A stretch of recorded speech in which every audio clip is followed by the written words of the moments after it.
Les sujets du jour de la revue fiduciaire.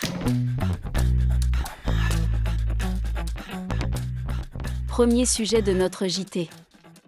Crédit d'impôt industrie verte. L'article 5 du projet de loi de finances pour 2024 propose la création d'un nouveau crédit d'impôt pour inciter les entreprises industrielles et commerciales à réaliser de nouveaux projets industriels dans 4 filières clés de la transition énergétique. Il s'agit des batteries, de l'éolien, des panneaux solaires et des pompes à chaleur. Son entrée en vigueur suppose l'obtention d'une autorisation de la Commission européenne et la publication d'un arrêté précisant la liste des composants essentiels et des matières premières concernées. L'octroi de cet avantage fiscal serait par ailleurs soumis à plusieurs conditions dont notamment la délivrance d'un agrément préalable. Le taux et le montant maximal de l'aide par projet seraient fonction de la taille de l'entreprise et de la zone dans laquelle l'investissement est réalisé. Deuxième sujet de notre JT.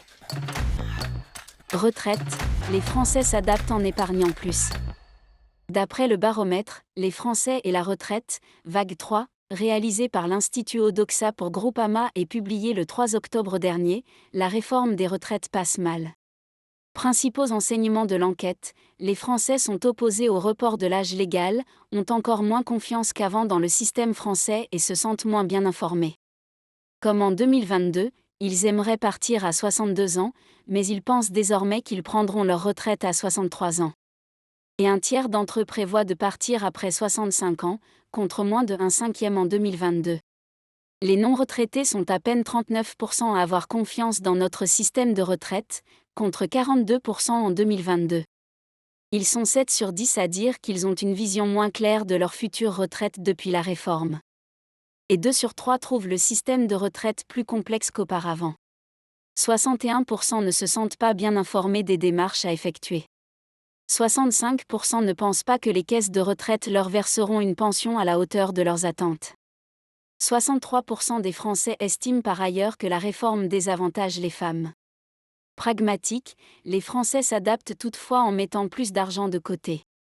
62% des non-retraités ont ainsi commencé à préparer financièrement leur retraite, soit 4 points de plus qu'il y a un an, 30% via l'épargne sur livret, 22% en assurance vie, 12% sur l'épargne salariale, 27% par l'achat de leur résidence principale. Cela représente en moyenne 234 € par mois, soit 12 € de plus qu'en 2022. Enfin, 56% des salariés ont procédé à une simulation pour évaluer l'âge de leur départ. Troisième sujet de notre JT. Composition de la CSSCT avec un collège cadre au CSE.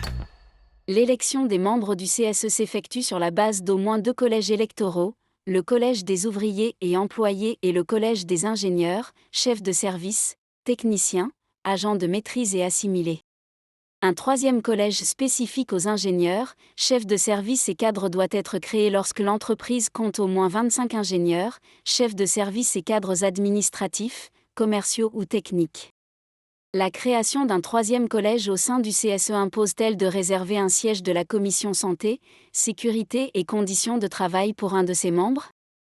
Les textes légaux indiquent qu'une CSSCT doit comprendre au minimum 3 membres représentants du personnel, dont au moins un représentant non issu du collège, ouvrier ou employé.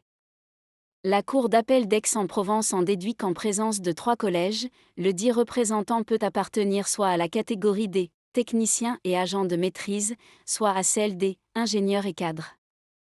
À ses yeux, les textes n'imposent pas qu'un siège soit réservé à un représentant du collège, ingénieur et cadre. Cette décision étant une décision de cour d'appel, elle est à prendre avec certaines précautions, la Cour de cassation étant toujours susceptible d'avoir une autre approche.